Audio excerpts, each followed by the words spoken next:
বনের মধ্যে একটি জাদুর গরু ছিল। সেই গরুটা খুব ভালো ছিল। সে সারাদিন এদিকে ওদিকে ঘুরে বেড়াতো আর গরিব মানুষদের সাহায্য করত। এই ঘটনাটি একটি ডাইনি দেখে নেয়। সেটা দেখে সে তার জাদু শক্তি দিয়ে ওই গরুটাকে তার বশে নিয়ে আসে।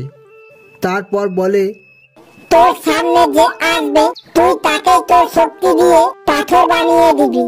যা তুই এবার। এরপর গরুটা চলে যায় আর গরুটার সামনে যে যায় ও তাকেই পাথর বানিয়ে দেয়।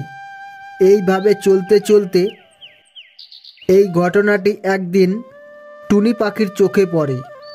সেটা দেখে সে বলে, এইভাবে চলতে থাকলে তো সব শেষ হয়ে যাবে। এর একটা ব্যবস্থা করতে হবে। এই বলে সে একটি সাধু বাবার কাছে যায়। গিয়ে সাধু বাবাকে সব বলে। সব শুনে সাধু বাবা তাকে একটি জাদুর তরোয়াল দেয় আর সেটা নিয়ে টুনি চলে আসে গরুটার সামনে। গরুটা যেই টুনির ওপর জাদু করতে যায় অমনি ওই জাদুর তরোয়ালটা থেকে আলোক রশ্মি বের হতে থাকে আর ওই আলোক রশ্মিতে গরুটা ভস্ম হয়ে যায়। আর টুনি বলে, আর কোনো ভয় নেই, এবার থেকে সবাই নিরাপদে থাকবে।